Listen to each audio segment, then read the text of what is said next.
सो hello बच्चों, welcome back to the channel. बच्चा, ये जो प्रिंटेबल फॉर्मेट का पीडीएफ है, क्वेश्चन पीडीएफ है, आप इसको डाउनलोड कर सकते हैं, फ्री में डाउनलोड कर सकते हैं। इसका जो स्टेप है वो आपको अगले स्लाइड में बताया जाएगा। आज हम लोग इस सेशन में work energy power, centre of mass, collision and rotation के सारे सवाल डिस्कस करने वाले हैं जो भी हमसे जेईई मेन 2025 से अप्रैल अटेम्प्ट में पूछे गए थे।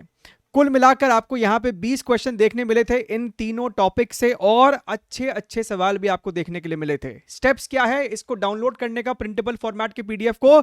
आप हमारा एडुनिटी का एप्लीकेशन इंस्टॉल कीजिए, राइट? लिंक आपको नीचे भी मिल जाएगा, या फिर प्ले स्टोर में जाके चुपचाप टाइप करो एडुनिटी, आपको मिल जाएगा। लॉगिन करने के बाद यहां पे आपको होम स्क्रीन पे ये 3 बार दिखाई देगा। इसको क्लिक करना, फिर आपको स्टडी मटेरियल दिखाई देगा। इसको क्लिक करना, आपको यहां पे बहुत सारे फोल्डर मिलेंगे। सबसे ऊपर में आपको इस समय मिलने वाला है जेईई 2025 अप्रैल अटेम्प्ट क्वेश्चन पीडीएफ। इसके नीचे आपको और बहुत सारे इंपॉर्टेंट पीडीएफ्स भी है, आप इसको भी एक्सेस कर सकते हैं फ्री ऑफ कॉस्ट। इसको क्लिक करने के बाद यहां पर आपको अलग अलग चैप्टर के पीडीएफ्स अपलोड होना शुरू हो जाएंगे, जैसे जैसे हम लोग उसको यहां पे सॉल्व कर रहे हैं, राइट? ये जो हमारा वर्क एनर्जी पावर है, हर चैप्टर का आपको चैप्टर वाइज प्लेलिस्ट का लिंक नीचे मिलेगा, ताकि आप यहां पर 2020 से लेके 2025 के एवरी सिंगल क्वेश्चन को प्रॉपर डिस्कशन के साथ यहां से सीख सके, कॉन्सेप्ट के एप्लीकेशन को समझ सके। ठीक है, चलिए शुरू करते हैं। 3 सवाल आपसे पूछे गए थे वर्क एनर्जी पावर में, एक एक करके हम उन सभी सवालों को देखते हैं। यहां पर 4 और 2 का क्या मतलब है? 4 और 2 का मतलब है, 2 का मतलब है सेकेंड शिफ्ट, और 4 का मतलब है 4th of April, राइट? सवाल में कहता है a block of mass 25 kg is pulled along a horizontal surface by a force at an angle 45 degree with the horizontal। तो सबसे पहले काम करते हैं, यहां पर हम लोग एक ब्लॉक बना लेते हैं इस प्रकार से, और इस ब्लॉक पे एक एंगल पे फोर्स लग रहा है, और ये जो एंगल है हमको सवाल में 45 डिग्रीज दिया हुआ है। ठीक है, अच्छा, ब्लॉक का जो मास है वो हमको 25 kg दिया है। प्रश्न में कहीं पे भी ग्रेविटी की वैल्यू नहीं दी है, तो अमूमन जब वैल्यू नहीं देता है तो 9.8 लेकर सॉल्व करना चाहिए।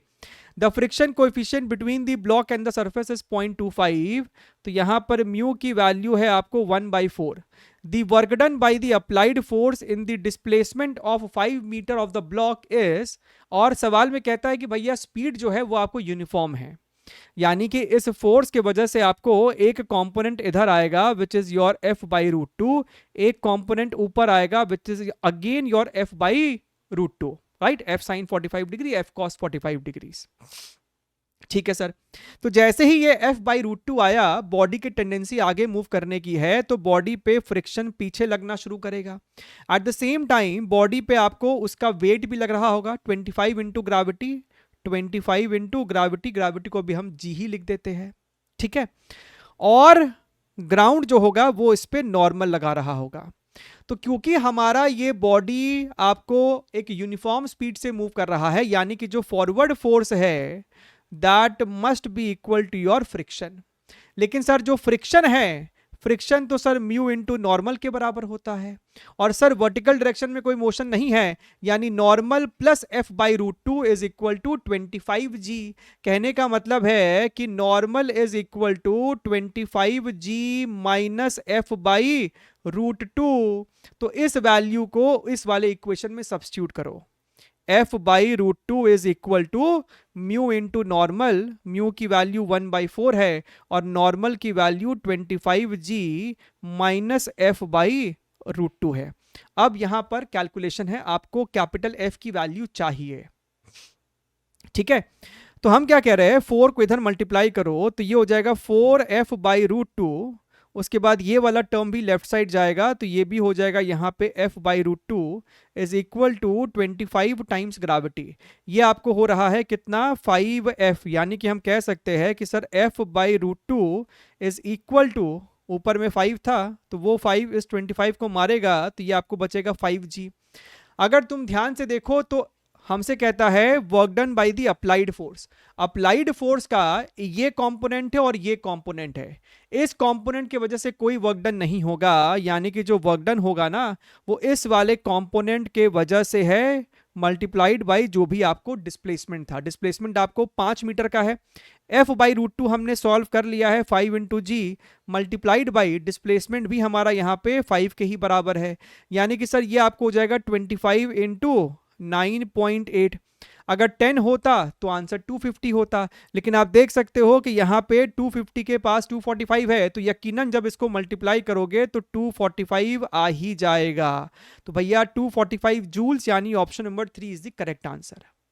अच्छा सवाल है ये, एग्जाम में अगर आया है और ऑफ कोर्स आया है तो अच्छा सवाल है ये, ठीक है, बढ़िया है।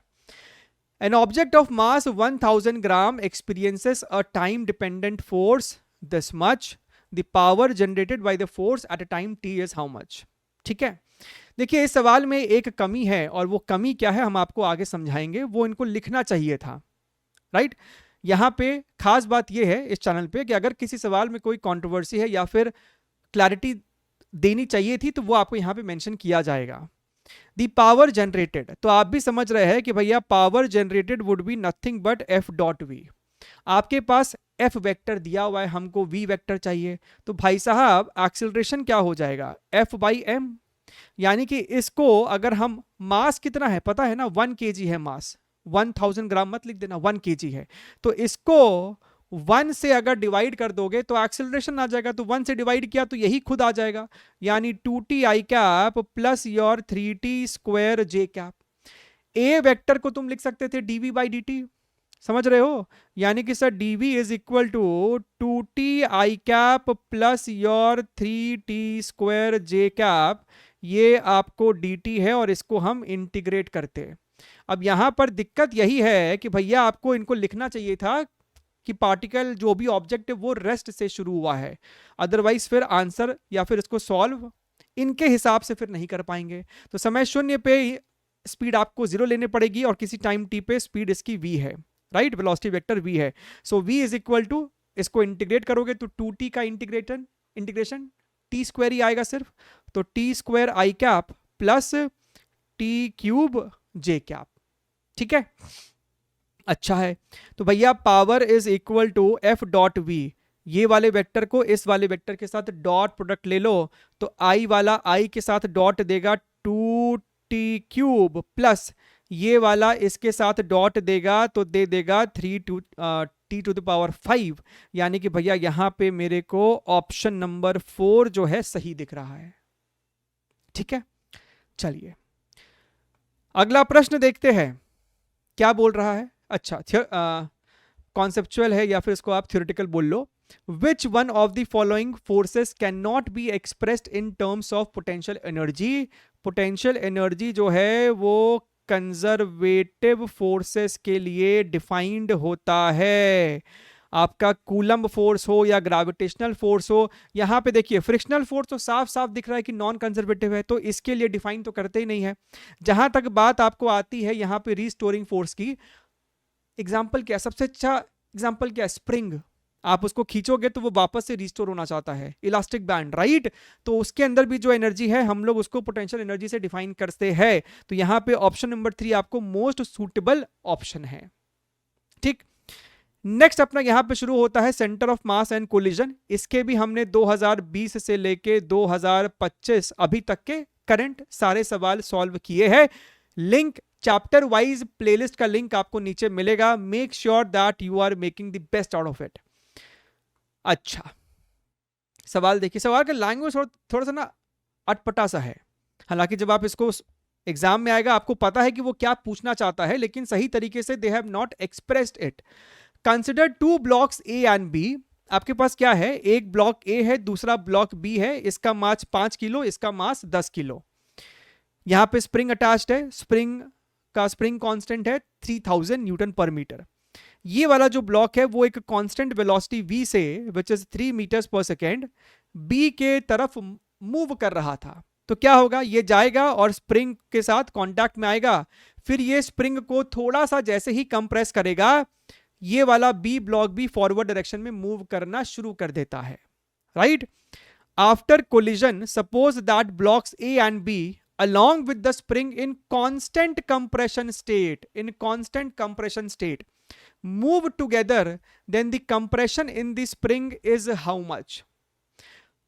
सो बेसिकली वो पूछना चाहते थे कि भैया मैक्सिमम कंप्रेशन कितना आया है, क्योंकि भैया जब ये आगे जा रहा है ये स्प्रिंग को कंप्रेस करेगा कंप्रेस करेगा कंप्रेस करेगा। अगर आपने इसकी प्रॉपर अंडरस्टैंडिंग पढ़ी हुई है, इवन हमारे रिवीजन वीडियो में भी इसके बारे में जानकारी दी हुई है, ये स्प्रिंग को कंप्रेस करेगा और एक ऐसा मोमेंट आएगा जब स्प्रिंग में मैक्सिमम कंप्रेशन हो जाएगा, और उस मोमेंट पर ये दोनों ब्लॉक एक साथ एक ही स्पीड से मूव कर रहा होगा, जो कि यहां पे वो लोग इस शब्द से कहना चाह रहे हैं शायद, दैट मूव टुगेदर।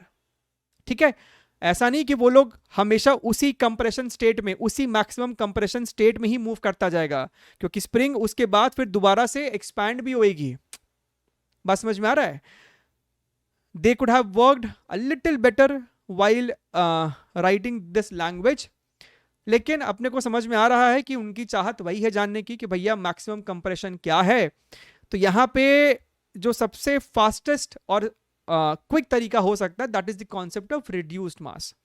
अगर तुमको ध्यान में हो, नहीं पता है उसका अप्रोच क्या है, तो हमारे रिवीजन वीडियो में, हालांकि उसमें डिटेल में ही बताया गया है, centre of mass and collision वाले रिवीजन वीडियो में आपको ये मेंशन्ड है। तो रिड्यूस मास में हम लोग क्या करते हैं, हम लोग कहते हैं कि भैया ठीक है मैक्सिमम कंप्रेशन स्टेट की हम लोग यहाँ पे बात कर रहे हैं।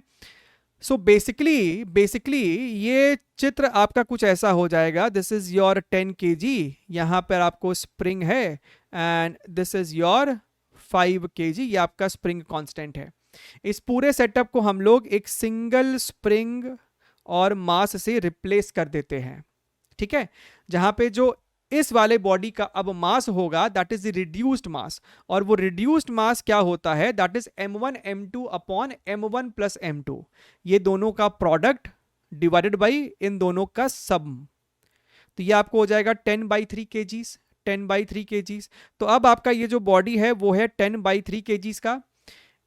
अच्छा, just before touching the spring इस ब्लॉक की जो वेलोसिटी थी वो थी 3 मीटर्स पर सेकेंड, यानी कि अभी भी स्प्रिंग नेचुरल लेंथ में है, जस्ट इसने स्प्रिंग को टच किया है और इसकी जो वेलोसिटी है वो है 3 मीटर्स पर सेकेंड, और ये उस समय रेस्ट पे था।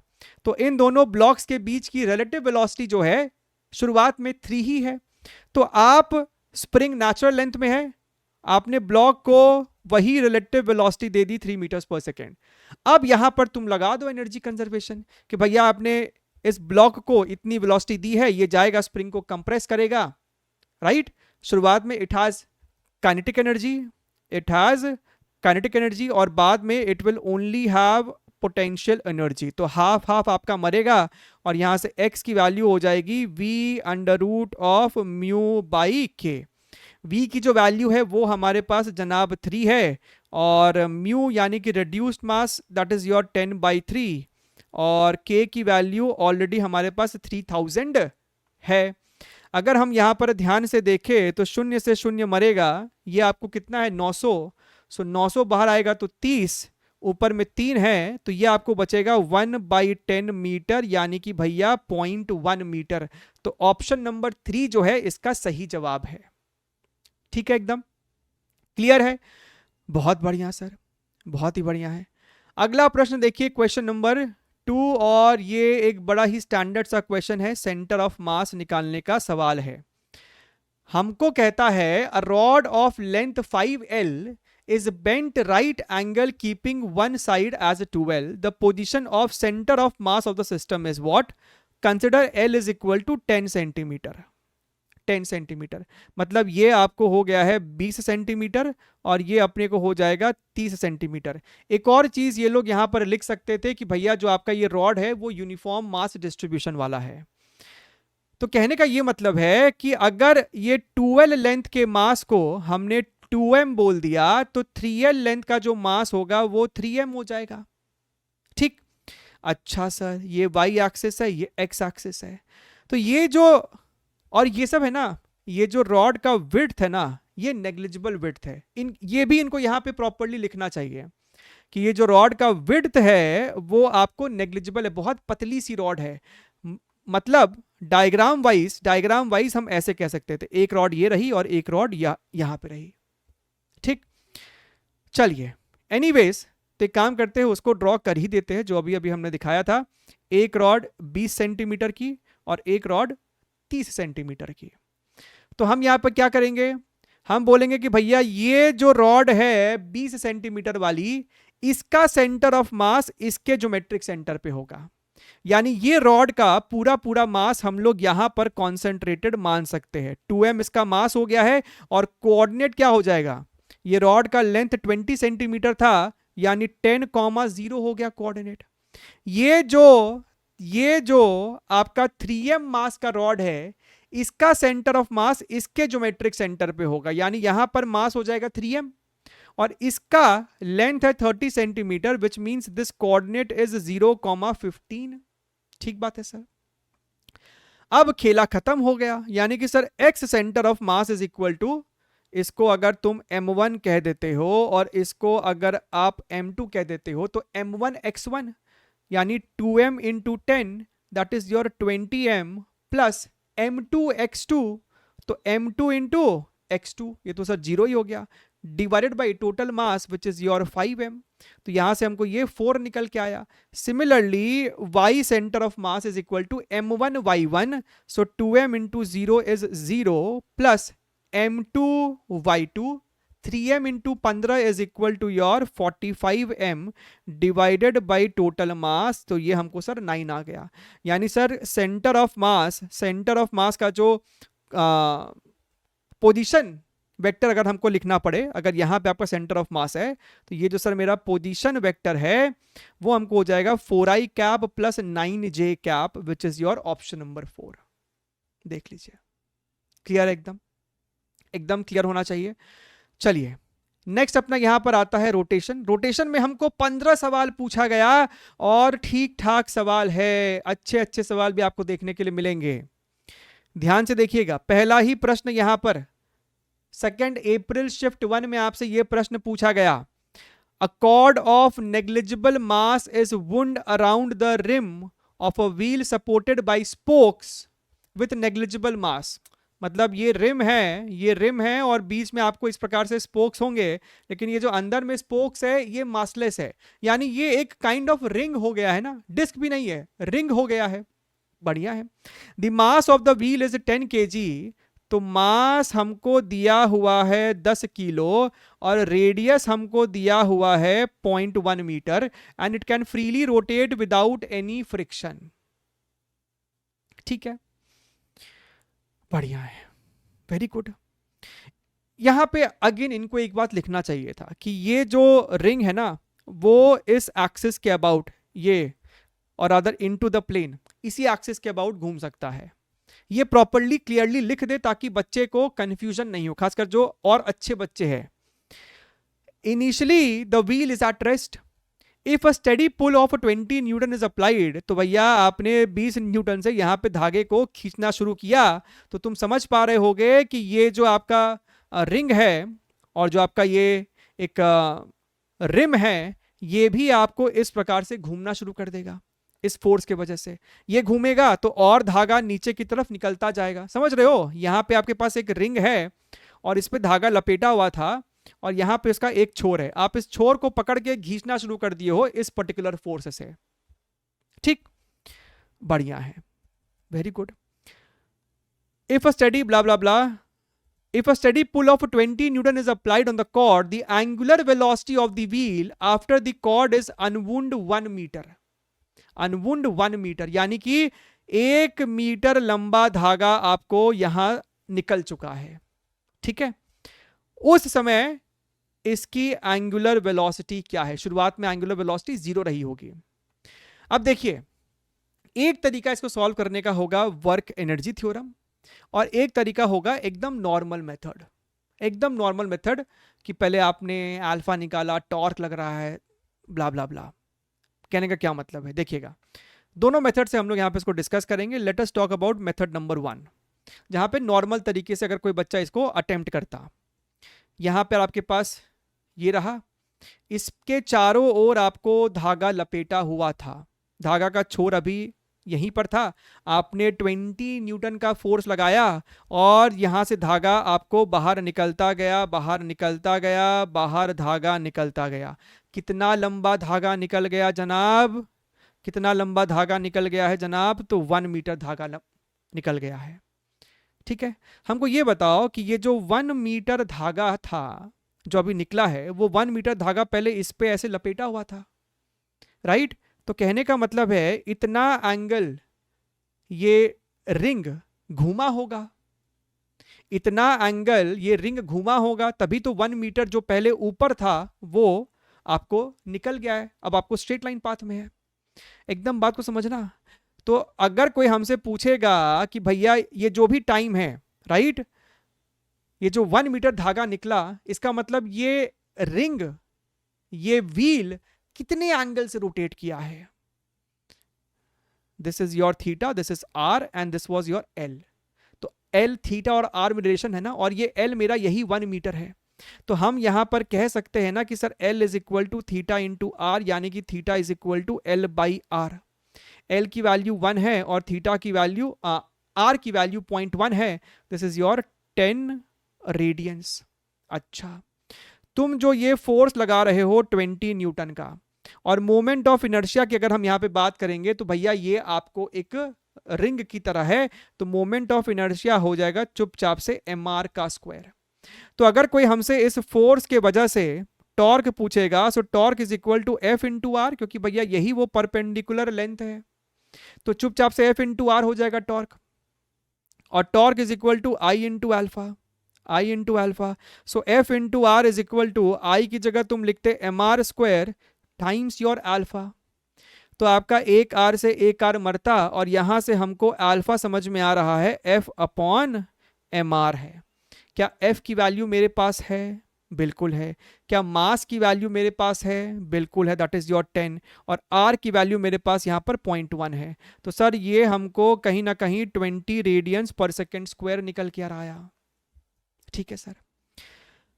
अच्छा, शुरुआत में इनिशियल ओमेगा 0 है, एंगल रोटेटेड जब 10 रेडियन एंगल रोटेट कर गया है तो फाइनल ओमेगा क्या है? तो इक्वेशन ऑफ मोशन लगा लो, क्योंकि भैया कांस्टेंट अल्फा है, फोर्स कांस्टेंट है, मतलब टॉर्क कांस्टेंट है इस सवाल में, तो अल्फा कांस्टेंट है। You can apply equation of motion, वो जो omega final square is equal to omega initial square plus 2 alpha theta. तो ओमेगा इनिशियल तो 0 है, तो चुपचाप से 2 अल्फा थीटा कर देते हैं हम लोग यहाँ पर।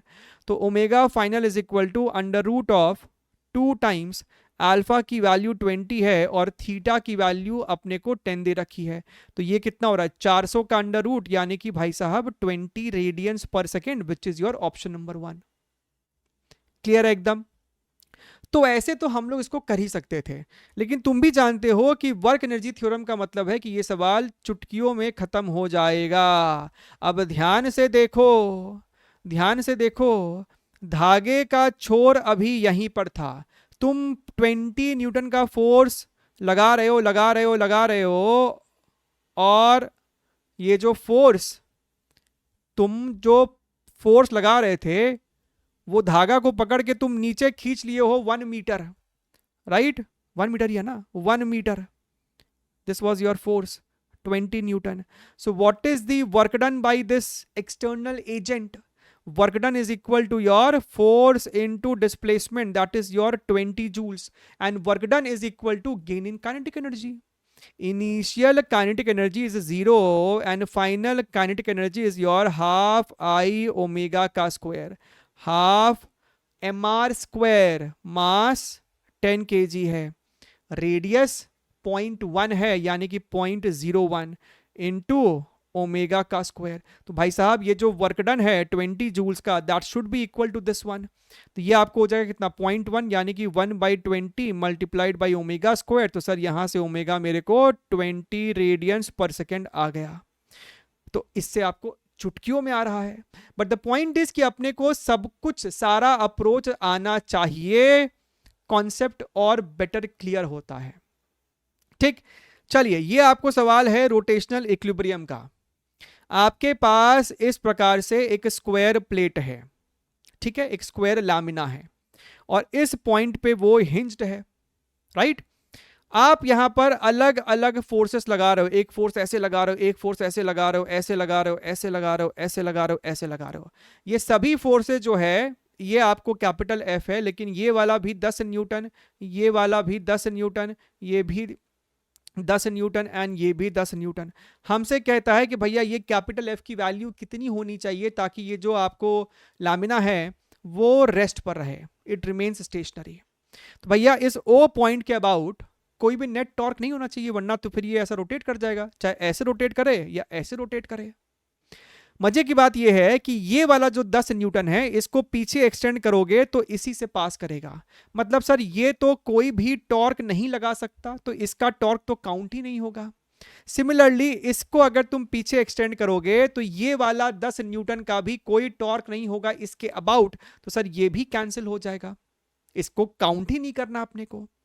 और अगर तुम ध्यान से देखो ये वाला जो 10 न्यूटन है सिर्फ इसी पे फोकस करो, इसके वजह से टॉर्क जो है ये वाला 10 न्यूटन ऐसे घुमाना चाहेगा और टॉर्क क्या हो जाएगा 10 इंटू दिस परपेंडिकुलर और स्क्वायर है ना। सिमिलरली ये वाला जो 10 न्यूटन है, ये वाला जो 10 न्यूटन है वो इस ओ पॉइंट के अबाउट इस पूरे सिस्टम को ना ऐसे घुमाना चाहेगा। ध्यान से देखो ना, इसको अगर तुम यहां से जोड़ दो तो भैया ये 10 न्यूटन की टेंडेंसी है ऐसे घुमाने की, और इसके वजह से जो टॉर्क होगा उसका मैग्नीट्यूड क्या होगा, फोर्स इनटू परपेंडिकुलर लेंथ, तो यही होगा स्क्वायर के बराबर, स्क्वायर का साइड लेंथ के बराबर। चेक करो एक बार, चेक करो। तो सर कहने का मतलब है कि ये वाला का टॉर्क और ये वाला का टॉर्क एक दूसरे को पहले से ही कैंसिल आउट कर रहा है, तो इन दोनों को भी काउंट करके क्या ही फायदा है, ये दोनों एक दूसरे को कैंसिल आउट कर गए। बचा फिर ये वाला और ये वाला। ये वाला फोर्स ऐसे घुमाना चाहता है और ये वाला फोर्स जो है भाई साहब ऐसे घुमाना चाहेगा, तो दोनों एक दूसरे को अपोज तो करेगा। इसके वजह से जो टॉर्क होगा that is equal to F into L अगर साइड लेंथ एल है, और इसके वजह से जो टॉर्क होगा that is equal to 10 into sir again this which is 10 into L. तो ये दोनों एक दूसरे के बराबर होना चाहिए, यानी एफ की वैल्यू 10 के बराबर होनी चाहिए। ये पूरा सवाल सिर्फ और सिर्फ देखने से ही बन जाएगा, आपको बहुत ज्यादा इसमें कोई इक्वेशन लिखने की जरूरत नहीं है। बढ़िया है sir, very good. Look here very very carefully. 2 April shift 1, यानी कि भैया एक ही शिफ्ट में 3 सवाल पूछ लिया गया था रोटेशन से। Moment of inertia of a rod of mass m and length l about an axis passing through its centre and normal to its length is alpha. आपके पास ये रॉड है, इसका मास m है, इसका लेंथ l है, और इस वाले एक्सिस के about moment of inertia alpha है। तुमको भी पता है, हमको भी पता है कि ये अल्फा ml²/12 है। फिर हमसे कहता है कि आपने रॉड को 2 बराबर हिस्सों में कट किया है एंड आपने उसको क्रॉस शेप में सिमेट्रिकली रख दिया है। तो भैया तुमने इस रॉड को पहले तो तोड़ा और इस प्रकार से अरेंज कर दिया है। अरेंज करने का मतलब अब इसका मास है m/2 और लेंथ है l/2। सिमिलरली इसका भी मास है अपने को m/2 और लेंथ है l/2। Moment of inertia of the cross about an axis passing through its centre and normal to the plane containing the cross is how much. तो भैया इस वाले एक्सिस के अबाउट इसका मोमेंट ऑफ इनर्शिया कैलकुलेट करना है और alpha के टर्म्स में आंसर देना है। तो कोई दिक्कत वाली बात नहीं है। हम क्या कह रहे हैं, इसके मास को m मान लो और लेंथ l मान लो, तो इस वाले रॉड का मोमेंट ऑफ इनर्शिया वही होगा जो इस वाले रॉड का होगा, ml²/12। सो 2 टाइम्स स्मॉल ml²/12, यानी कि सर 1/6 इंटू m, और m की वैल्यू कितनी है, कैपिटल m/2। l की वैल्यू कितनी है, l/2, तो स्क्वायर किया तो l²/4। ठीक है, तो अगर हम ध्यान से देखें तो आप इसको लिख सकते थे 1/4 मल्टीप्लाइड बाई ml²/12, और ml²/12 अल्फा है, तो ये आपको हो रहा है अल्फा/4, जो कि मेरे ऑप्शन नंबर 2 में है। क्लियर, एकदम प्यार से करो, होगा। चलिए देखेंगे the moment of inertia of a circular ring of mass m and diameter r। बड़ा ही कंफ्यूजिंग करने वाला है डेटा, डायमीटर को r बोल रहा है, यानी कि रेडियस जो है, रेडियस इस सवाल में है r/2, सिंबल से खेल रहा है। ऐसे कोई करता है क्या बच्चों के साथ? About a tangential axis lying in the plane of the ring is how much. समझे? ये रिंग है तो इस एक्सिस के अबाउट मोमेंट ऑफ इनर्शिया आपसे पूछ रहा है। रिंग का मास m ले लो, रिंग है ना भाई साहब, रिंग है। तो तुमको ही पता है कि इस वाले एक्सिस के अबाउट, इस वाले एक्सिस के अबाउट मोमेंट ऑफ इनर्शिया होता है mr²/2। अगर डिस्क होता तो डायमीटर के अबाउट होता mr²/4, रिंग है तो mr²/2। तो भैया ये वाला i कितना हो जाएगा? लगा लो parallel axis theorem, mr²/2 plus your mr², ये जो इनके बीच का सेपरेशन है। So this becomes 3mr²/2। तो बच्चे हड़बड़ाहट में ये वाला आंसर मार्क करके आते हैं। आपको ध्यान रखना है कि रेडियस जो है वो r/2 है इस सवाल में, यानी कि सर r²/4। तो ये हो गया है 3mr² divided by 8, which makes your option number 2 as the correct one. ठीक है, चलिए नेक्स्ट आगे बढ़िए। देखो आपके पास यहां पर a wheel of radius 0.2 meter rotates freely about its center when a string that is wrapped over its rim is pulled by a force 10 Newton as shown in the figure. The established torque produces an angular acceleration of this much. Moment of inertia of the wheel is how much? बताइए। तो भैया ये जो force है, ये आपका radius है, ये फोर्स आपको एक टॉर्क पैदा कर रहा है, और इस केस में टॉर्क चुपचाप से RF है, और टॉर्क मेरे को I इंटू अल्फा के बराबर भी होएगा, राइट? I इंटू अल्फा के बराबर। तो I आपको हो जाएगा RF अपॉन अल्फा।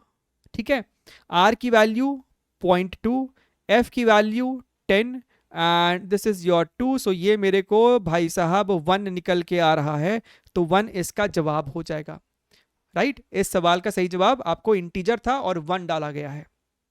चलिए देखिएगा, a force of 49 newton acts tangentially at the highest point of the solid sphere.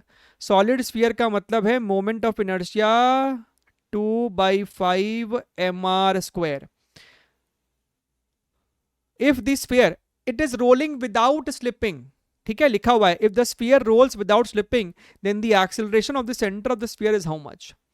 अब तुम समझना, तुमने जैसे ही ये फोर्स लगाया ना, मान लो फ्रिक्शन यहां पे होता ही नहीं, तो ये पूरा बॉडी आपको आगे जाता, तो बॉटम मोस्ट पॉइंट आगे स्लिप करता, तो उसके मोशन को अपोज करने के लिए आपको फ्रिक्शन पीछे लगता। तो फ्रिक्शन आपको पीछे लग रहा है, ये फोर्स आगे लग रहा है, बढ़िया है सर। और इसके सेंटर ऑफ मास की एक्सेलरेशन को हमने ए पकड़ लिया, तो हम सर एक इक्वेशन यहां पे लिख सकते थे कि भाई साहब capital F minus small f is equal to mass into acceleration.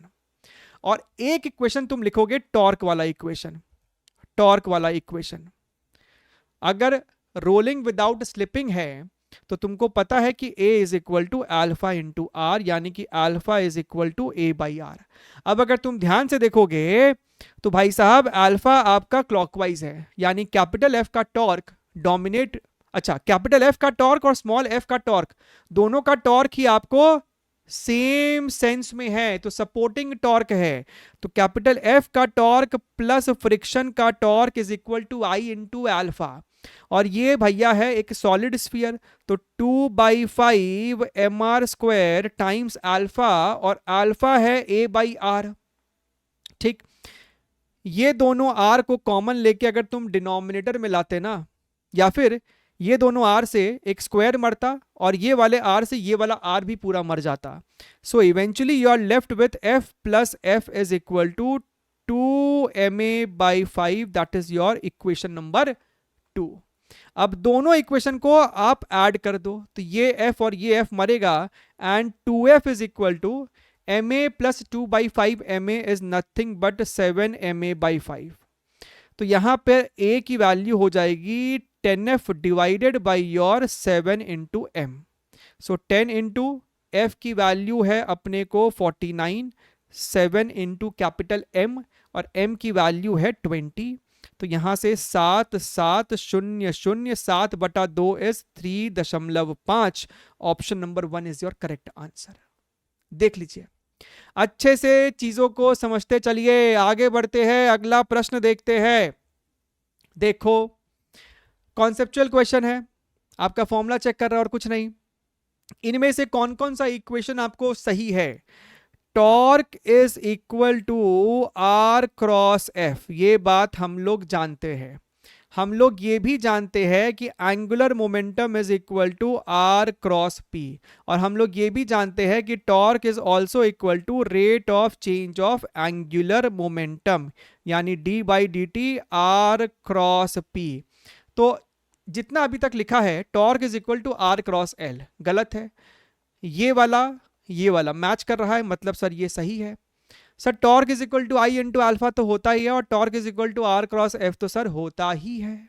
ठीक है, अगर तुम यहां पे भी देखो dp by D T is rate of change of linear momentum which is force, तो भैया आर क्रॉस एफ ही तो है, तो सर ये भी सही है। तो sir B C D E यानी ऑप्शन नंबर 3 हमारा इस सवाल का सही जवाब है। खत्म कहानी भाई साहब, खत्म कहानी। अच्छा देखिए, good question, this is a good question, लेकिन तब जब तुम इसके एसेंस को समझो। सवाल में कहता है if L vector and P vector represents angular momentum and linear momentum respectively of a particle of mass having position vector this much. एक पार्टिकल है जिसका ये पोजीशन वेक्टर है, टाइम के साथ कैसे इसका पोजीशन चेंज हो रहा है। The direction of force is opposite to r vector, opposite to l vector, opposite to p vector, opposite to l cross p vector। एक तरीका तो क्या है कि बच्चा यहां पे ना literally l vector, p vector, force vector सब पता करना शुरू कर दे। r वेक्टर तो आपको पता है, इसको अगर डिफरेंशिएट करोगे तो you will get acceleration vector also. We are using capital A because small a is already used. So first we have to find velocity vector, so velocity vector is equal to your dr by dt। ध्यान से देखना एक बारी, इसको तुम एक बार single differentiate करते, तो जब इसको डिफरेंशिएट करोगे तो ओमेगा बाहर आएगा, इसको भी करने से ओमेगा बाहर आएगा, तो क्यों नहीं पहले ही ओमेगा को बाहर ले ले। कॉस को डिफरेंशिएट करते तो माइनस आता, तो minus sine omega T plus J cap cos omega T. इसको फर्दर डिफरेंशिएट अगर तुम लोग करते तो तुमको दिखाई देता कि भाई साहब ये आपको फिर से मारो डिफरेंशिएट इसको, ठीक है। तो यहां से आपको ओमेगा फिर बाहर आता, ओमेगा स्क्वायर, ये आपको हो जाता minus I cap cos of omega T minus J cap sign of omega T. यहां से तुम माइनस साइन को बाहर ले लो तो अंदर में आपको बचता I cos omega T plus J sign omega T, जो कि सर यहां पर हमको दिखाई दे रहा है। समझ रहे हो, ये वाले ए को यहां लिख दो और यहां पर आप लिख दो I cap cos omega T plus J cap sine omega T. तो सर ये वाला जो टर्म है ये तो आर वेक्टर है, यानी कि minus omega square R vector, this is your acceleration vector. तो यहां से ही आपका पूरा सवाल खत्म हो जाता है कि एक्सेलरेशन वेक्टर और आर वेक्टर, लेकिन नेगेटिव साइन, यानी कि acceleration is opposite to R vector, जो कि हमको पहले ही ऑप्शन में दिया हुआ है, तो यही सही है। लेकिन कष्ट तब आएगा जब तुम इनको चेक करने जाओगे इसी प्रोसेस से डिफरेंशिएट कर करके। देखिए लीनियर मोमेंटम वेक्टर का मतलब है वी वेक्टर ओनली, इसी में अगर मास मल्टीप्लाई कर दो तो आ गया लीनियर मोमेंटम वेक्टर, ठीक है, गुड। लेकिन एल वेक्टर के लिए क्या करोगे? L vector is nothing but r cross P, तो पहले तो पी वेक्टर निकालो, फिर इन दोनों का क्रॉस प्रोडक्ट लो, एल क्रॉस पी। तो भैया इसमें बहुत कष्ट है। हम कह रहे हैं कि अगर तुमको बाकी सब ऑप्शन भी चेक करना है तब तुमको यहां पर सवाल में दिखना चाहिए था एक चीज, और क्या वो चीज है? इसको हटा दो, इससे हमको कोई मतलब ही नहीं है। सवाल को बहुत क्विकली हैंडल किया जा सकता था, ये तो हमने आपको दिखा दिया एक प्रूफ करके। अगर तुम ध्यान से देखो, एक्स एक्सिस बना लो, वाई एक्सिस बना लो, look here carefully, Y axis and X axis. R vector, ये तुमको दिख रहा है कि ये आपका पोजीशन वेक्टर है। Look here very very carefully, ये आपका पोजीशन वेक्टर है, this is your R vector. और अगर ये एंगल ओमेगा टी है तो इसका एक्स कंपोनेंट क्या होगा? R cos omega t i cap, जो कि ये दिख रहा है। इसका मैग्नीट्यूड ले लो ए, राइट? तो ए कॉस ओमेगा टी और इसका वर्टिकल कंपोनेंट ए साइन ओमेगा टी। सर इसका मतलब है this is a rotating vector. जैसे जैसे टाइम बढ़ेगा ना वैसे वैसे ये एंगल बढ़ता जाएगा। इसका मतलब कि जैसे जैसे एंगल चेंज होगा, जो इसका टिप है वो एक सर्कुलर पाथ फॉलो कर रहा है। सो बेसिकली ये जो इक्वेशन है ना, ये आपको एक सर्कुलर मोशन का इक्वेशन है। अगर तुम सही तरीके से पहचानो तो ये जनाब आपको सर्कुलर मोशन का इक्वेशन है। सर्कुलर मोशन का इक्वेशन था ये, ठीक? सर्कुलर मोशन का ये आपको इक्वेशन है। बढ़िया है सर। तो कहने का मतलब है ये आपको इस प्रकार से पार्टिकल जो है, ये जो इसका टिप है ना, ये आपको इस सर्कुलर पाथ पे घूम रहा है। बढ़िया है सर। अच्छा, और तो और इसकी स्पीड यूनिफॉर्म है। ये आपको एक यूनिफॉर्म सर्कुलर मोशन है। जब आपने इसका वेलोसिटी भी निकाला था तो आप उसका जब मैग्नीट्यूड निकालते तो अंडर रूट में cos square theta plus sine square theta आपको 1 तो मिल ही जाता। तो ये आपको ये एक यूनिफॉर्म सर्कुलर मोशन है। यूनिफॉर्म सर्कुलर मोशन का मतलब होता है कि भाई साहब सबसे पहली बात, एक्सेलरेशन किधर लगता है यूनिफॉर्म सर्कुलर मोशन में? There is no tangential acceleration, only and only centripetal acceleration. तो इसमें एक्सेलरेशन जो है वो टुवर्ड्स द सेंटर होता। This would have been the a vector, acceleration vector. लेकिन सर जो पोजीशन वेक्टर है, पोजीशन वेक्टर तो सर ऐसे ही होगा ना, यानी कि ए वेक्टर और पोजीशन वेक्टर एंटी पैरेलल है, अपोजिट डायरेक्शन में है, जो कि हमारे को ऑप्शन नंबर 1 में दिया था। अब तुम बाकी सब भी फटफट चेक कर लोगे। Angular momentum is equal to I into omega, यानी कि जिधर डायरेक्शन ओमेगा का है वही डायरेक्शन आपको एल वेक्टर का है। अगर तुम ध्यान से देखो ओमेगा का डायरेक्शन कैसे निकालते हैं, ये आपको एंटी क्लॉकवाइज घूम रहा है। अपने चारों फिंगर को एंटी क्लॉकवाइज घुमाओ, थंब तुम्हारे तरफ पॉइंट कर रहा होगा, यानी इस प्रश्न में एल वेक्टर का जो डायरेक्शन है वो आउट ऑफ द प्लेन है, ठीक है? और हमको कंपेयर करना है हर बार फोर्स से। जिस डायरेक्शन में सेंट्रीपिटल एक्सेलरेशन है उसी डायरेक्शन में आपको फोर्स भी लग रहा होगा। तो अगर तुम ध्यान से देखो, फोर्स हमेशा सेंटर की तरफ लग रहा है, radially inwards. L vector out of the plane, ये आपको फोर्स वेक्टर करो तो एल क्रॉस यहां पे अच्छा डायरेक्टली दिख रहा है, तो भैया फोर्स एल के साथ हमेशा परपेंडिकुलर होगा। तो अपोजिट डायरेक्शन तो नहीं है, परपेंडिकुलर है, तो ये गलत है। पी वेक्टर, भैया जो वेलोसिटी वेक्टर है वो इस डायरेक्शन में है, राइट? तो वेलोसिटी वेक्टर और सेंट्रीपिटल एक्सेलरेशन यानी कि फोर्स का डायरेक्शन हमेशा एक दूसरे के परपेंडिकुलर है यहां पर। तो यहां पर भी परपेंडिकुलर है, अपोजिट तो बिल्कुल भी नहीं है। Opposite to L cross p, अगर तुम ध्यान से देखो जिस डायरेक्शन में वेलोसिटी वेक्टर है उसी डायरेक्शन में आपको होगा लीनियर मोमेंटम, और एंगुलर मोमेंटम आपको आउट ऑफ द प्लेन है।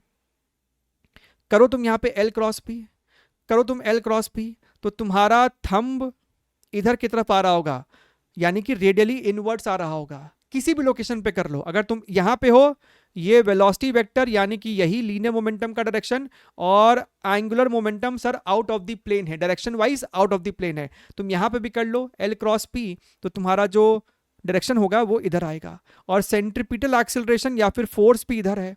तो सर एल क्रॉस पी का डायरेक्शन और फोर्स का डायरेक्शन आपस में पैरेलल है, सेम डायरेक्शन में है, अपोजिट तो बिल्कुल भी नहीं है, राइट? सेम डायरेक्शन होगा। तो आपको बहुत ज्यादा मेहनत नहीं करना पड़ा अगर तुम यहां से यहां तक डिकोड कर पाते हो। So due to this becomes a very good question. और ये सवाल और अच्छा एग्जाम में तब हो जाता जब 4 स्टेटमेंट देख के आपको ये बोलते कि इनमें से कौन कौन सा सही है, 1 सही है, 1 या 2 सही है, 2 या 3 सही है, इस प्रकार से अगर पूछते तो और सवाल अच्छा हो जाता। ठीक है, चलिए अगला सवाल देखिए, look here very very carefully. आपके पास इंक्लाइन प्लेन है और सेम इंक्लाइन है, मतलब कि हाइट, एंगल, स्लोप सब कुछ सेम है, ये सेम। अगर यहां से यहां तक का हाइट देखें तो दोनों इंक्लाइन सेम है एकदम। एक पे सर्कुलर रिंग रख दो, एक पे आपने रिंग रख दिया और एक पर आपने जनाब सॉलिड स्फीयर रख दिया। दोनों का mass having same radius rolls down on an inclined plane from rest. A circular ring and solid sphere having same radius rolls down on an inclined plane from the rest without slipping. The ratio of their velocities when reached at the bottom of the plane is how much? ठीक है, बढ़िया है sir, good. तो हम देखिए इसमें क्या कह रहे हैं, हम देखिए इसमें क्या कह रहे हैं, द रेशियो ऑफ वेलोसिटी, दोनों का रेडियस हमको सेम दिया है। इसका रेडियस अगर r है तो सर इसका रेडियस भी r है। एक्सेलरेशन जो इसके ऊपर लगता है जब ये आपको रोल करता है विदाउट स्लिपिंग, तो एक्सेलरेशन हमको होता है भाई साहब g sine theta upon 1 plus के, पता है एक्सेलरेशन इस पे लगता है g sine theta upon 1 plus के, जहां पर k जो है it is not radius of gyration. Ring के केस में k की वैल्यू 1 है, mr स्क्वायर है ना मोमेंट ऑफ इनर्शिया, तो कोएफिशिएंट 1 था। यहां पर k की वैल्यू 2/5 है, तो जो आपका कोएफिशिएंट है वही हम लोग यहां पर सब्स्टिट्यूट कर देते हैं। ठीक है सर, बढ़िया है। तो भाई साहब एक्सेलरेशन की अगर हम लोग यहां पे बातचीत करेंगे तो ये आपको हो जाएगा g साइन थीटा, यानी कि sir in the case of ring acceleration is g sine theta upon 1 + 1 which is your 2, और सर सॉलिड स्फीयर के केस में ये आपको हो जाएगा g sine theta upon 1 + 2/5 which is 7/5, तो 7 और 5 ऊपर चल जाता। ठीक है सर, तो दोनों पे हमको एक्सेलरेशन पता चल गया, दोनों आपको शुरुआत में रेस्ट पर ही था और दोनों सर सेम लेंथ ट्रैवल कर रहा है, राइट।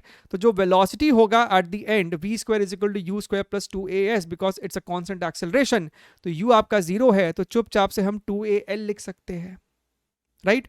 यानी कि सर l दोनों के लिए सेम है, मतलब velocity is proportional to under root of acceleration.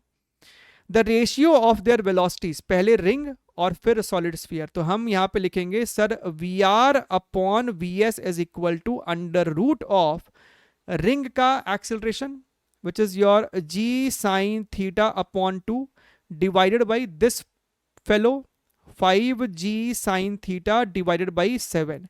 तो अगर हम ध्यान से देखें तो g साइन थीटा अपने को यहां पर कैंसिल आउट होएगा, 7 ऊपर जाएगा और नीचे में आपको यहां पर 2 × 5 10 निकल कर आ रहा है। ठीक है, तो यहां से आपको अगर हम ध्यान से देखें 7/10 x/5 के बराबर देखा जाए तो 7/10 x/5 के बराबर है, तो ये इसको काटेगा तो x की वैल्यू आ जाएगी 3.5। ना इंटरेस्टिंग थिंग ये है कि इसके बाद एनटीए ने जो ऑफिशियल आंसर की दिया वो बहुत विचित्र दिया। इसको अगर तुम राउंड ऑफ करोगे ना तो राउंड ऑफ करके 4 आएगा, पॉइंट के बाद अगर 5 आता है तो सबसे ज्यादा कंफ्यूजिंग वही हो जाता है। यहां पर जनरली जो चीज ली जाती है कि भैया डेसिमल के पहले अगर कोई ऑड नंबर है तो जब राउंड ऑफ करोगे तो इंक्रीज इट बाय 1, यानी 3 को बढ़ा के 4 कर दिया, और अगर ये कोई इवन नंबर होता तो उसको एज इट इज, अगर 2.5 होता तो उसको 2 ही छोड़ देते। बट स्टिल एनटीए ने क्या किया, इसका जो ऑफिशियल आंसर की दिया है वो बोलते कि भैया 3.4 और 3.5 और 4, यानी दोनों आंसर आपको इसमें एक्सेप्टेबल था। ठीक है, बट मोर और लेस ये इस सवाल का आपको वर्किंग है, दोनों इंक्लाइन का लेंथ सेम है, कंफ्यूज मत होना, सवाल में सेम इंक्लाइन है दोनों के लिए। ठीक है, आपने उसको रेस्ट से रिलीज किया था, गुड इनफ। चलिए आगे बढ़ते हैं, बात करते हैं हम लोग यहाँ पे अगले सवाल की। सिंपल सवाल, हमको कहता है a wheel is rolling on a plane surface. आपके पास एक व्हील है इस प्रकार से और वो एक प्लेन सरफेस पे रोल कर रहा है विदाउट स्लिपिंग। रोल कर रहा है विदाउट स्लिपिंग, अगर नहीं भी लिखा है तो आपको ये मानकर चलना है कि भैया विदाउट स्लिपिंग ही है। तो हमको क्या कॉन्सेप्ट पता है कि सेंटर ऑफ मास की वेलोसिटी v है, और अगर ये ओमेगा है तो हमको पता है कि v is equal to omega r है। टॉप मोस्ट की अगर बात करते हो तो टॉप मोस्ट की वेलोसिटी होती है v due to translational and due to circular motion plus omega r. लेकिन ओमेगा आर और v तो बराबर है, यानी सर ये हमको 2v के बराबर हो जाता है। अगर हम इसके पेरिफेरी की, सेंटर के जस्ट राइट साइड पेरिफेरी के पॉइंट की बात करेंगे तो इसके पास दो वेलोसिटी है, एक तो ये ट्रांसलेशन की वजह से और सर्कुलर मोशन की वजह से डाउनवर्ड डायरेक्शन में ओमेगा आर जो कि v के बराबर है। तो इस पॉइंट का रिजल्टेंट वेलोसिटी हो जाएगा भाई साहब v√2। ठीक है, अच्छा हमको सवाल में देता है कि भैया ये जो टॉप मोस्ट पॉइंट है ना, इसका वेलोसिटी जो है हमको 8 दे रखा है, यानी v की वैल्यू 4 आ जाती है, 4 आ जाती। तो भैया हमसे क्या पूछा, the speed of the particle on the rim of the wheel at the same level as the centre of wheel. यानी क्या तो यहां का बता दो या फिर यहां का बता दो, यहां का भी क्या होता, सेम ही तो आता, सेम ही तो सर आएगा। सर ये भी हमको √2v ही आता। तो आंसर क्या हो जाएगा, √2v और other v√2 which is your 4√2, option number 1। Clear, एकदम सही है, बढ़िया है सर। देखिए देखिए, a solid sphere with uniform density and radius r is rotating initially with a constant angular velocity omega 1 about its diameter। आपके पास एक बड़ा सा solid sphere है, ये बड़ा सा solid sphere है और वो आपको let us say इस एक्सिस के अबाउट रोटेट कर रहा है with angular velocity omega 1। इसका मास m पकड़ लीजिए, इसका रेडियस r पकड़ लीजिए। Now somehow after some time during the rotation it starts losing mass at a uniform rate. इसमें से मास आपको अपने आप निकल रहा है, ठीक है, with no change in the change in its shape, यानी कि वो हमेशा स्फीयर अपने आप को बनाकर रखा है। The angular velocity of the sphere when its radius becomes r/2 is x omega 1। तो हमसे x की वैल्यू पूछी जा रही है। तो भैया इसका मास अपने आप कम होते होते होते इसका रेडियस जो है वो घट के हो गया है r/2। अच्छा, तो यानी कि जब इसका ये पोर्शन आपको निकल चुका है, उड़ गया, वहां से निकल गया, तो भैया ये जब r/2 रेडियस का था तो इसका मास कितना है, इसका मास कितना है। यूनिफॉर्म डेंसिटी का आपको ये बॉडी है, right. So density is equal to mass by volume. अगर डेंसिटी आपको कांस्टेंट है यानी mass is proportional to volume, और वॉल्यूम होता है 4/3 पाई आर क्यूब, यानी mass proportional to radius cube है। तो अगर रेडियस आधा हुआ है, 1/2 हुआ है, तो मास क्या हो जाएगा, 1/8 ना, क्यूब है यहां पे, तो मास तो 1/8 हो जाएगा। तो अगर ये वाला मास m है तो ये वाला मास m/8 है। अब यहां पे जो कॉन्सेप्ट लगेगा that is your angular momentum conservation. There is no external torque applied, अपने आप हो रहा जो हो रहा है। तो शुरुआत में जो इसकी एंगुलर मोमेंटम है that is equal to your I1 into omega 1 that is equal to I2 into omega 2। ये आपको ओमेगा 2 से अब घूम रहा है, ठीक है। अच्छा, व्हाट इज I1, इसका moment of inertia that is your 2/5 mr² omega 1 is equal to, right, I2, इसका मोमेंट ऑफ इनर्शिया क्या होगा, 2/5 मास है अपने को m/8, रेडियस का स्क्वायर यानी कि r²/4 इंटू ओमेगा 2। अगर हम ध्यान से देखिए 2/5 mr², 2/5 mr² मरेगा और ओमेगा 2 निकल के आएगा 32 टाइम्स ओमेगा 1। और यही हमसे पूछा है कि भैया ये x की वैल्यू क्या है। क्लियर एकदम। चलिए नेक्स्ट क्वेश्चन देखें। देखिए, ओहो हो, मोमेंट ऑफ इनर्शिया का सवाल है और विचित्र है थोड़ा सा। हमसे कहता है कि भैया ये जो है ये डिस्क है, ये वाला सॉलिड स्फीयर है और ये वाला शेल है यानी कि हॉलो स्फीयर है, ठीक है। These masses are placed as shown, सभी के सभी हमको लगता है हाँ सेम रेडियस के हैं और सेम मास के भी हैं। The moment of inertia of the given system about the axis PQ, ये आपको PQ है, ये जो एक्सिस PQ है ना, डिस्क के डिस्क के लिए तो अबाउट डायमीटर है, लेकिन ये जो स्फीयर है उस पे टैंजेंट है, जो हॉलो स्फीयर है उस पे भी टैंजेंट है, ध्यान रखिएगा। Where I is the moment of inertia of the disc about its diameter. तो क्या हम लोग अगर इसका मास m और रेडियस r पकड़ ले तो क्या हम लोग I नहीं लिख सकते? एक डिस्क का moment of inertia about diameter क्या होता है? mr square by 4। Be very very careful.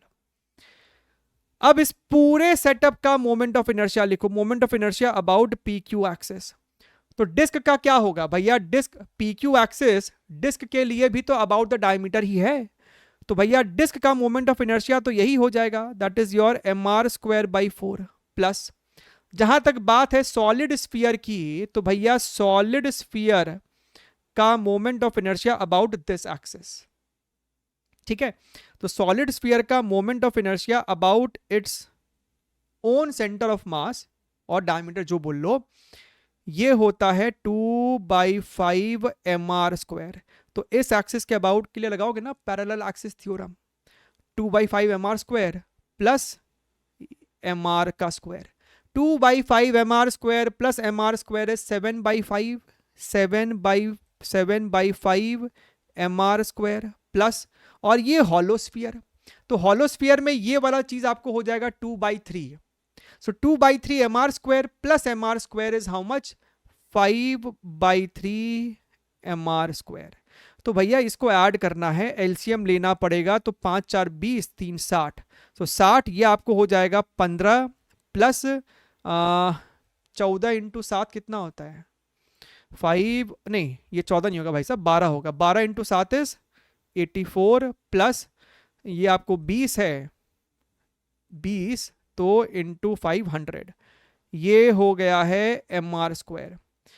तो 84 plus 5 is 89, 99, 199 mr square divided by 60 को हम लोग लिख सकते थे 15, नहीं अपने को 15 चाहिए यहाँ पे ना, तो 15 लिख दो, तो यहाँ पर अपने को क्या मल्टीप्लाई करना पड़ेगा? 4 से आएगा क्या? ठीक है, और mr स्क्वायर बाई 4 हमको I पता था, यानी 199/15 इंटू I। हमको ऐसा ही कुछ लाना था, I/15 और 199, यानी इसका जवाब 199 हो जाएगा, 199 हो जाएगा। आगे बढ़ते हैं, देखिएगा अगला सवाल, again a question of moment of inertia, 7 April shift 2 का सवाल है। ठीक है, आपके पास एक बड़ी सी डिस्क है जिसका मास m था, रेडियस r था, आपने यहाँ पे r/3 रेडियस का एक डिस्क काट कर निकाल दिया है। तो हमसे पूछा जाता है the moment of inertia of the remaining part of the bigger disc about an axis AB passing through centre O and perpendicular to the plane of disc. तो ये डायग्राम उन्होंने जो दिया है बड़ा ही गंदा डायग्राम दिया है, राइट? क्योंकि वो कह रहे हैं कि AB जो एक्सिस है वो सेंटर O से तो पास कर रहा है, लेकिन डिस्क के प्लेन के परपेंडिकुलर है। तो एक काम करते हैं ना भैया, इस डायग्राम को थोड़ा सा हम लोग अपने हिसाब से बनाते हैं। I am not liking this figure at all. आप क्या करो, आप ऐसे कुछ बनाओ, कैसे कुछ बनाओ कि भैया ये हमारे वो बड़े वाले डिस्क थे, ठीक है, ये वो एक्सिस है जिसमें हमको रुचि है, और आपने जो पोर्शन यहां से काट कर निकाला है वो है सर ये वाला पोर्शन। देखिएगा अब ठीक है, अब मच बेटर लग रहा होगा। तो इसके अबाउट मोमेंट ऑफ इनर्शिया निकालने का क्या मतलब है? हम कह रहे हैं कि सर यहां पर जो डिस्क था, यहां पर जो डिस्क था, सिर्फ इस शेडेड पोर्शन को ध्यान से देखो। हम कह रहे हैं your final answer should be equal to moment of inertia about this axis of the complete disc, complete disc minus moment of inertia about this axis of this removed disc, of this removed disc. आपने ये वाला portion को काट कर निकाल दिया, नहीं काट के निकालते तब इसके अबाउट एक मोमेंट ऑफ इनर्शिया आता, और ये जो पोर्शन काट के निकाला है उसका मोमेंट ऑफ इनर्शिया इसके अबाउट क्या है पता करो, दोनों को आपस में सबट्रैक्ट कर दो। ठीक है सर, राइट। और देखो, अगर यहां से भी नहीं उतना फील हो रहा है तो हम लोग इस पर्टिकुलर क्वेश्चन को दो अलग अलग डायग्राम से रिप्रेजेंट कर सकते थे।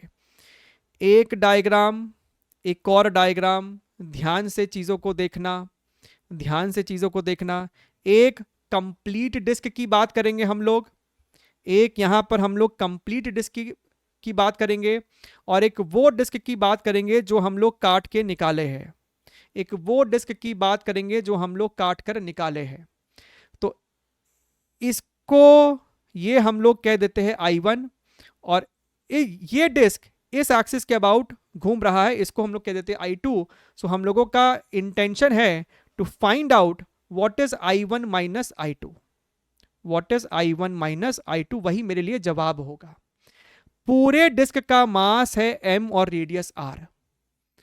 ये डिस्क है, डिस्क में आपको सरफेस पे है मासेस, सरफेस पे है मासेस, तो हम कह सकते हैं कि भैया यहां पे mass sigma is equal to mass upon area. Sigma uniform है, यूनिफॉर्मली मास डिस्ट्रीब्यूटेड है, नहीं भी मेंशन है तो मानना पड़ेगा। ठीक है, सिग्मा कांस्टेंट है, मतलब मास एरिया के प्रोपोर्शनल है, mass is proportional to surface area, area is pi r square, which means mass is proportional to radius का स्क्वायर। तो अगर आर रेडियस का मास m है, तो ये जो रेडियस था ना, ये जो आपकी रेडियस थी r/3, r/3, r का मास m है, तो 1/3, तो 1/3 का मास क्या हो जाएगा m/9, क्योंकि यहां पे स्क्वायर चल रहा है, तो इसका मास है अपने को m/9। ठीक है सर, अच्छा ना लुक हियर, I1 लिखना बहुत ही आसान है भैया, ये एक डिस्क है तो ये आपको हो जाएगा चुपचाप से mr²/2 माइनस, कष्ट आता है इसमें, यहां पर आपको लगाना पड़ेगा पैरेलल एक्सिस थ्योरम, यहां पर लगाना पड़ेगा पैरेलल एक्सिस थ्योरम। इस डिस्क का मास m और रेडियस स्मॉल r पकड़ लो, where m is equal to capital m/9, small r is equal to capital r/3। ठीक है, और एक और बात समझना, एक और बात समझना, ये था मेरा वो बड़ा वाला डिस्क, और ये था जो आपने पोर्शन काट कर निकाला है। तो पैरेलल एक्सिस के लिए हमें ये दूरी चाहिए रहेगी, यह से लेके यहां तक पूरी दूरी कैपिटल R है, और ये डिस्क का रेडियस जो है वो r/3 था, यानी ये लेंथ आपको 2r/3 है। कौन सी लेंथ? ये वाली लेंथ 2r/3 है। ये पूरा डिस्टेंस r था, ये डिस्टेंस r/3 है, तो जो बच रहा है वो मेरे लिए 2r/3 दूरी हो जाएगी। ठीक है सर, अच्छा देखिए, तो यहां पर हम लोग I2 को लिख सकते हैं डिस्क का अपने एक्सिस के अबाउट मोमेंट ऑफ इनर्शिया, यानी कि sir mr²/2 plus m 2r/3 का whole square, which is your 4r²/9। ठीक है सर, m की वैल्यू क्या है? Capital m/9। यहां पे काम करो, m स्मॉल r की जगह क्या लिखोगे? r/3 ना, तो ये आपको हो जाएगा r²/9, और नीचे में एक 2 भी है, यानी कि mr²/18, और ये हो रहा है 4mr²/9। तो अगर यहां से हम लोग 18 को एलसीएम ले ले तो ये हो जाएगा mr² प्लस ये हो जाएगा 8mr²। तो भैया यहां से हमको दिख रहा है ऊपर में 9 है, तो ये आपको इवेंचुअली हो रहा है mr²/2, लेकिन m की वैल्यू कैपिटल m/9 है, तो ये हो जाएगा कैपिटल mr², नीचे 9 आएगा तो ओवरऑल 18। तो ये वाला टर्म हमको यहां पर लिखना पड़ेगा mr²/18। अब अगर ध्यान से देखें तो ये आपको हो जाएगा 9mr² माइनस योर mr का स्क्वायर, ऊपर में 8 है और नीचे में 18 है, यानी कि सर 4mr²/9। तो 4mr² तो है, यानी सर ये जो x की वैल्यू है ना वो मेरे को 9 के बराबर होनी चाहिए। देखिए क्लियर है, क्लियर होना चाहिए। चलिए look here very very carefully, a rod of linear mass density lambda and length L, आपके पास एक रॉड है, आपके पास एक रॉड है, इसका लेंथ L है और लीनियर मास डेंसिटी लैम्बडा है, यानी इसका मास कितना हो जाएगा, मास हो जाएगा लैम्बडा इंटू एल। आपने इस रॉड को बेंड कर दिया है, एक रिंग में किया है, क्या रिंग में, moment of inertia about any diameter है, आपने इसको एक रिंग में तब्दील किया है जिसका रेडियस आर पकड़ लीजिए, ठीक है। तो भैया ये एल लेंथ ही तो मुड़ के आर रेडियस का सर्कल बना है, मतलब जो 2 पाई आर है सर्कम्फरेंस है वो तो एल के बराबर ही होगा, यानी जो रेडियस है वो एल बाई 2 पाई के बराबर होगा। तो भैया किसी भी डायमीटर के अबाउट मोमेंट ऑफ इनर्शिया की अगर हम बात करेंगे तो मोमेंट ऑफ इनर्शिया क्या हो जाएगा, इसका मास अगर हमने एम पकड़ लिया है जो कि इसी एम के बराबर होगा, तो ये आपको हो जाएगा m r square by 2। Ring है इसीलिए m r square by 2, disc होता तो एम आर स्क्वायर बाई 4 बोल देते। एम की value lambda into L divide by 2, radius का स्क्वायर यानी इसका स्क्वायर करेंगे तो L square divided by 4 pi square, so this becomes lambda L cube divided by 8 pi square. Lambda L cube 8 pi square, lambda L cube 8 pi square option number 4 में है, ठीक है, बढ़िया है। Last question of the session, अगर यहां तक आ गए हो तो भैया make sure that you are hitting that like button, है ना। अगर नए हो यहां पे तो सब्सक्राइब कर लो। A thin solid disk of 1 kg is rotating along its diameter axis at a speed of this much। अच्छा, ये डिस्क पकड़ लो आप, ये डिस्क है, ये अपने डायमीटर के अबाउट रोटेट कर रहा है, कोई तो उस पर टॉर्क लगा रहा होगा। तो शुरुआत में इसके पास एक इनिशियल एंगुलर वेलोसिटी है, उसको बोल देते हैं omega 1 and that is 800 RPM, 1800 RPM. So 1800 into converted into radiance पर सेकेंड। आरपीएम का मतलब होता है रोटेशन पर मिनट, रोटेशन का मतलब 2 पाई से मल्टीप्लाई किया तो रेडियन, और पर मिनट तो 60 से मल्टीप्लाई करना पड़ेगा नीचे में ताकि सेकंड में कन्वर्ट हो। ये इसको मारेगा तो 30 हो जाएगा, सो this becomes your 60 pi radiance पर सेकेंड। अच्छा, शुरुआत में इतना था इसका एंगुलर वेलोसिटी, आपने कोई एक्सटर्नल टॉर्क लगाया इतना फॉर 40 सेकेंड, कितने सेकेंड के लिए, 40 सेकेंड के लिए आपने टॉर्क लगाया, that is 25 pi newton metre, जिस कारण से इसका ओमेगा इंक्रीज होके हो गया है 2100 आरपीएम। 2100 इंटू 2 पाई बाई 60, सो शून्य ने शून्य को मारा, 2 ने 6 को मारा, 6 ने इसको 3 ने इसको मारा, तो ये आपको हो जाएगा 70 पाई रेडियंस पर सेकेंड। तो भैया फाइनली ये है ओमेगा, इनिशियली ये आपका ओमेगा, आप एक कांस्टेंट टॉर्क लगा रहे हो जिसके वजह से इसका पास एक अल्फा आ गया होगा, समझ रहे हो। हमसे पूछता है the diameter of the disc is how much, ठीक बात है सर। तो भाई साहब मोमेंट ऑफ इनर्शिया क्या होगा, डायमीटर के अबाउट एक डिस्क का मोमेंट ऑफ इनर्शिया आपको हो जाएगा एम आर स्क्वायर बाई 2, नहीं m r square by 4, disc है, मास इतना है, रेडियस हमको पता नहीं तो आर स्क्वायर बाई 4।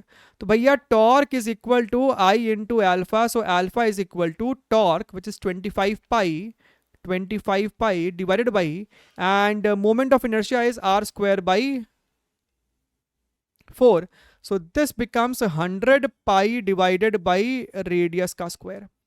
अब क्या बात, लगा दो, कांस्टेंट अल्फा है ना, यानी कि सर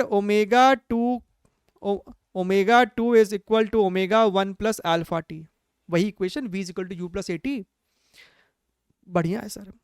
तो सर यहां से हमको दिख रहा है ओमेगा 2 माइनस ओमेगा 1 हो जाएगा ना, इसको ऐसे लिख दो ना, omega 2 minus omega 1 is equal to alpha t, is equal to alpha t. Omega 2 minus omega 1 करोगे तो 70 pi minus 60 pi is your 10 pi is equal to alpha की जगह लिखेंगे 100 pi divided by your radius का square and time is equal to 40 seconds.